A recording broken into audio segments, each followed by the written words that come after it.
Hello दोस्तों, एक बार फिर से मैं हाजिर हूँ 27 जनवरी 2022 के डेली एडिटोरियल एनालिसिस के साथ।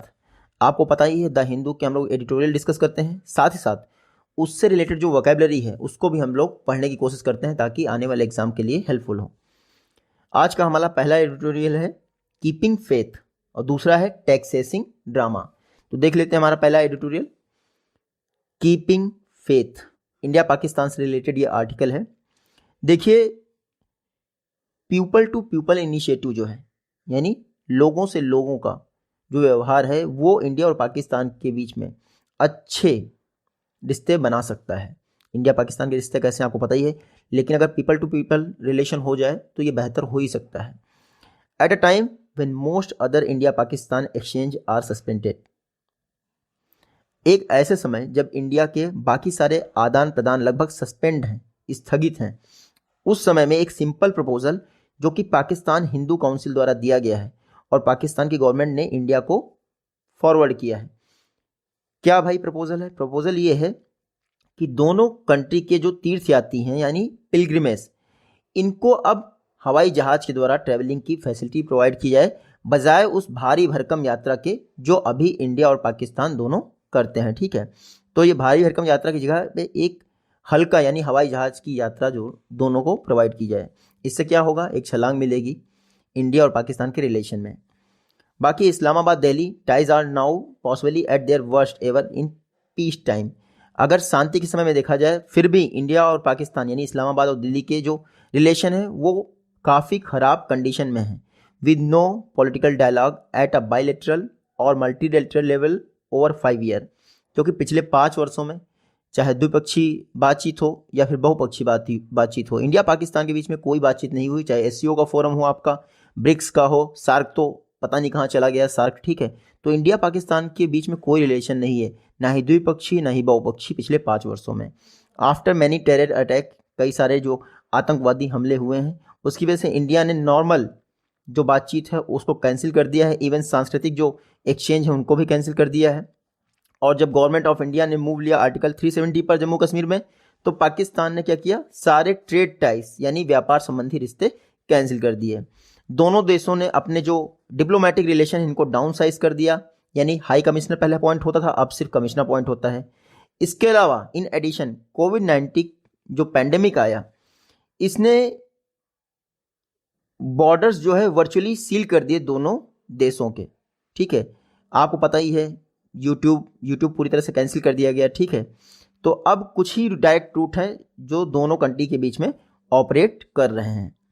Even the movement of pilgrim में have been cancelled, but for the conscious attempt by to government to make a exception for faith based travel as was done for the Kartarpur corridor that came in 2019, the same year the two countries nearly went to war over the Pulwama attack.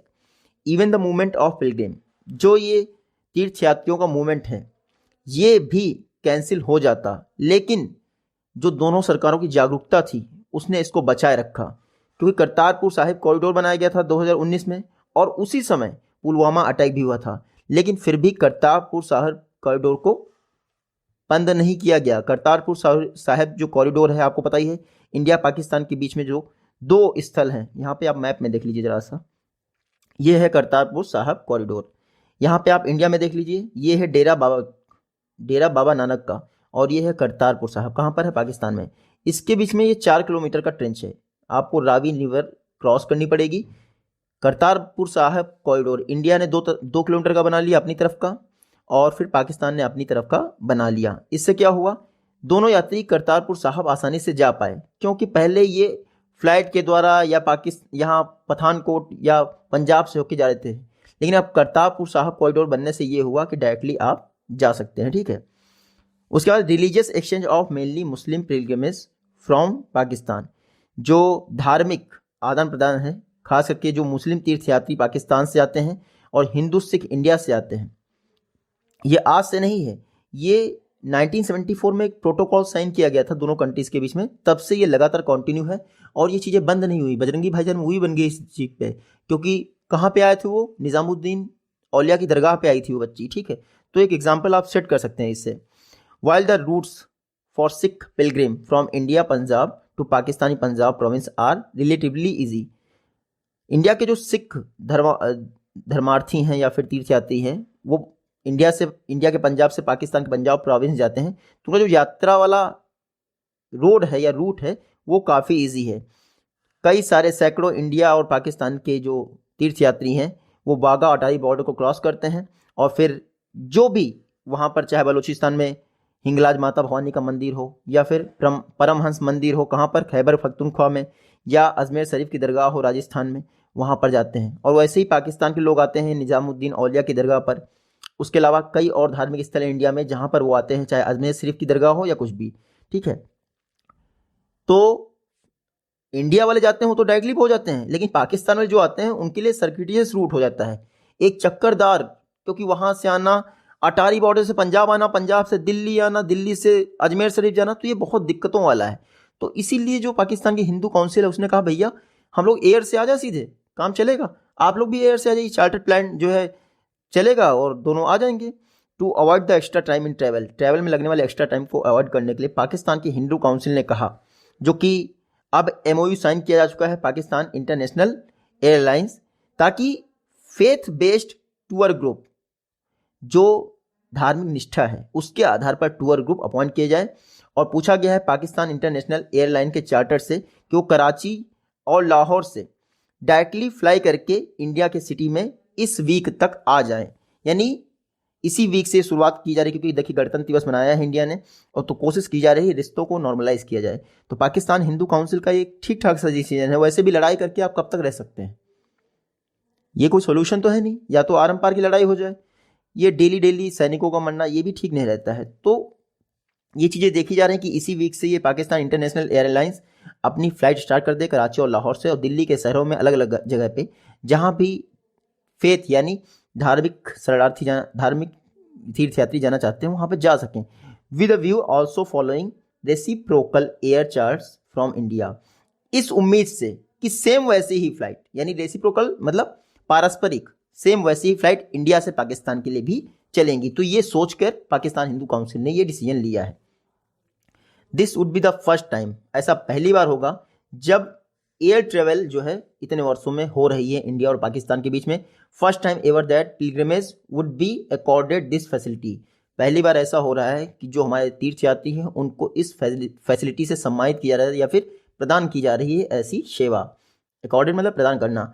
As pilgrim group on both side are vetted before being allowed to travel, अभी से पहले जो दोनों side के Pilgrim यानी तीर्थयात्री हैं उनका पुनरीक्षण किया जाता रहा है, वेटेड बिफोर, ठीक है, ट्रैवलिंग करने से अलाउ करने से पहले उनको निरीक्षण किया जाता है, स्क्रूटनी की जाती है। The president is unlikely to pose any additional security threat, लेकिन ये जो होने जा रहा है पूर्व निर्णय, ये कोई और सिक्योरिटी थ्रेट ना खड़ा कर दे, क्योंकि डायरेक्टली वो उड़ के आ जाए तो कुछ भी हो सकता है, ठीक है। तो ये भी चिंता का विषय है। In an atmosphere fraught with tension, एक ऐसे माहौल में, फ्रॉट मतलब क्या होता है, चिंतित करने वाला माहौल, ठीक है, जो कि टेंशन क्रिएट करता है। Such people to people initiative can only help build some modicum of goodwill, थोड़ा तो अच्छा माहौल बना ही सकते हैं एक ऐसे एटमॉस्फेयर में जहां पर बातें टेंशन करने वाली हो रही हैं। अगर पीपल टू पीपल रिलेशन हो जाता है तो थोड़ा तो अच्छा माहौल ही बना सकते हैं। मॉडिकम मतलब होता है थोड़ी मात्रा, भोजन की थोड़ी मात्रा, ठीक है, तो गुडविल की थोड़ी मात्रा, जो ये अच्छी चीजें हो रही इनकी थोड़ी मात्रा रिलेशन को बेहतर बना सकती है। No evident harm to national interest has come from other such recent move embarked on by the two government, हाल ही में कोई भी ऐसा एविडेंट नहीं आया है जिसने राष्ट्रीय हितों को हिट किया हो, नुकसान पहुंचाया हो, ठीक है। एम्बार्ग मतलब क्या होता है, शुरू नहीं किया गया ऐसा कोई भी मूवमेंट दोनों गवर्नमेंट द्वारा, ठीक है, चाहे वो LOC का सीज फायर हो जो कि फरवरी में अनाउंस किया गया था, फिर से कोई दिक्कत नहीं हुई। करतारपुर साहिब कॉरिडोर नवंबर में अनाउंस किया गया था, उसमें भी कोई दिक्कत नहीं हुई। हाँ, गवर्नमेंट ने जो है क्रिकेट खेलने का अप्रूवल भी दे दिया T20 वर्ल्ड कप में। ये स्पोर्टिंग इवेंट के बाद भी कोई गलत चीज़ नहीं देखने को मिली है, तो मेरे ख्याल से हालात अच्छे हो रहे हैं और इनको हालात को अच्छे करना चाहिए। With the government's reflex position may be to deny the request, हालांकि गवर्नमेंट, जब रिफ्लेक्स मतलब क्या होता है, जिस हिसाब से गवर्नमेंट की अनिच्छा है कि वो रिलेशन नहीं रखना चाहती पाकिस्तान से, तो ऐसे में वो रिक्वेस्ट को डिनाई भी कर सकती है कि भैया हम पिलग्रिमेज को नहीं भेजेंगे और आपके अलाउ भी नहीं करते हैं।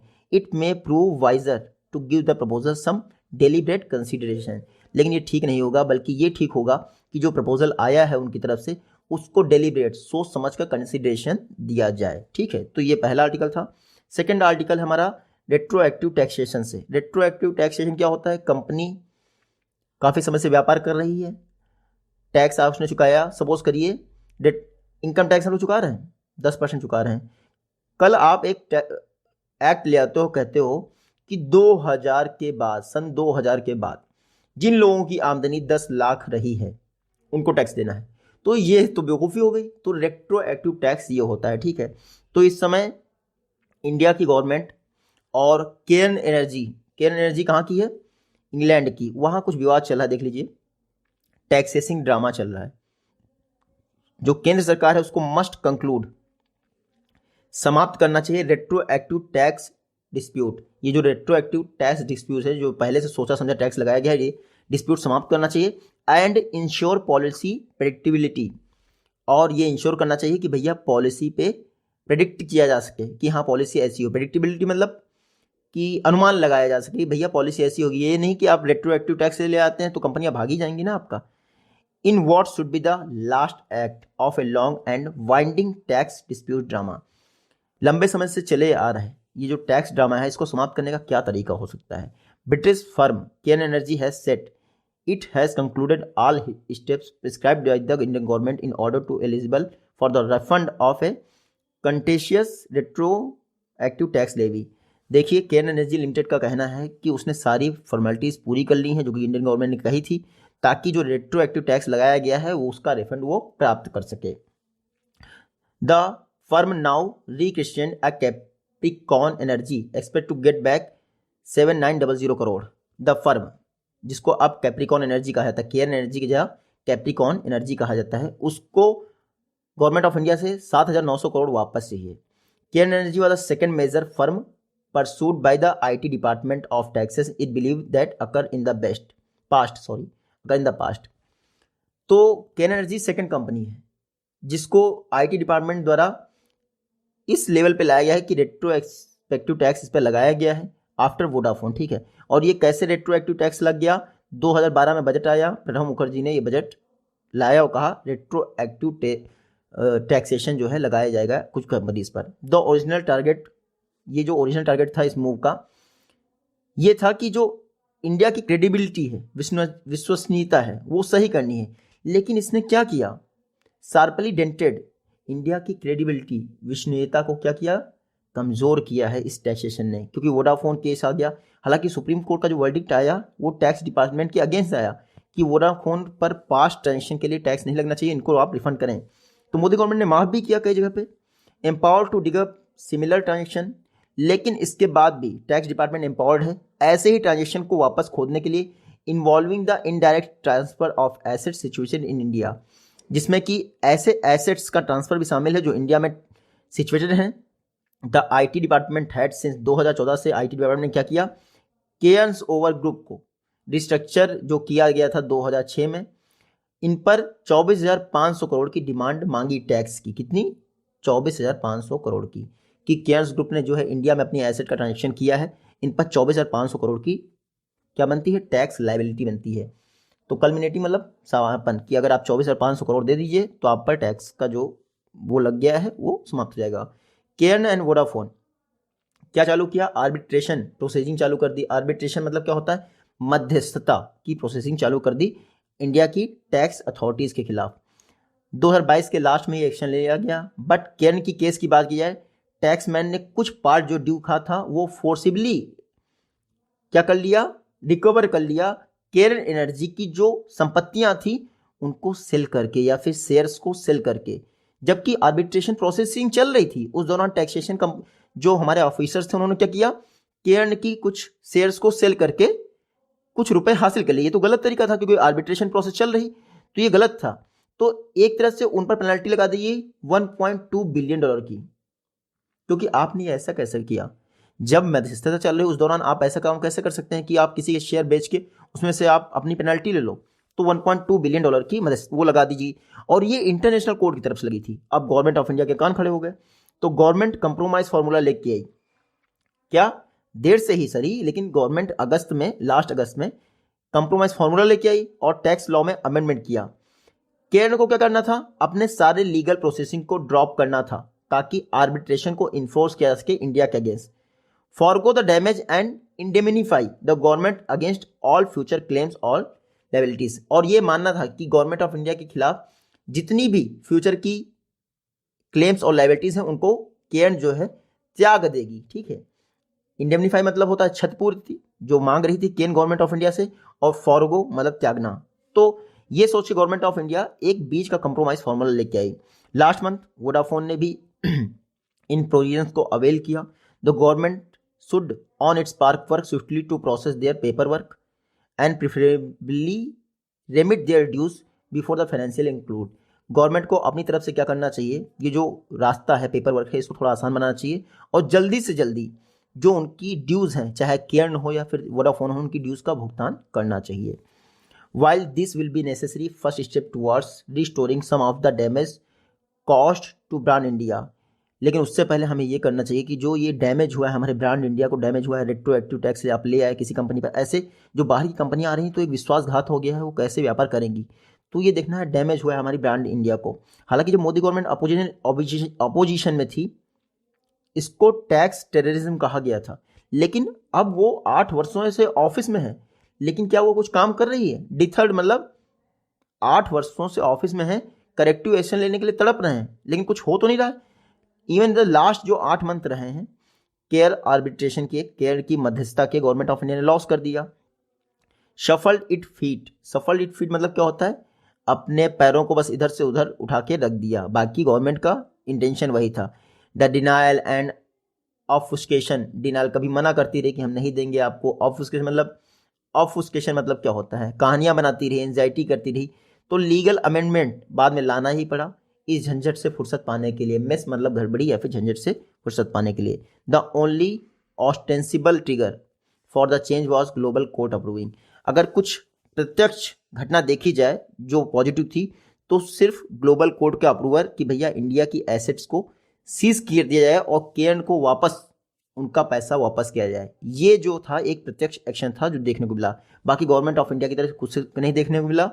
Weather it was an outcome of bureaucratic bravado, ये जो सब कुछ हुआ है ये नौकरशाही की घमंड के कारण हुआ है। ऑफिशियल ऑब्स्टिनेसी मतलब क्या होता है? हट, जो अधिकारी थे उनके हट के कारण हुआ है। पॉलिटिकल पैरालिसिस के कारण हुआ है। कॉम्बिनेशन ऑफ ऑल थ्री, यानी अगर इन तीनों को मिला लिया है, bureaucratic bravado, official obstinacy and political paralysis, इन तीनों के कारण जो है इंडियन गवर्नमेंट को झेलना पड़ा है। India needs to abandon such fickleness, India को ज़रूरत है कि ये जो फिकलनेस है, चपलता है, चालाकी भरे स्टेप है, इनको सबको हटाना चाहिए और ग्रेटर सर्टेनिटी को इंश्योर करना चाहिए पूरी इकोनॉमिक पॉलिसी में कि हाँ हमारी इकोनॉमिक पॉलिसी सर्टेन है, आपको एकदम से कुछ जो झेलना नहीं पड़ेगा, चाहे वो जीएसटी के लिए हो या ग्लोबल ट्रेड इंगेजमेंट की बात हो।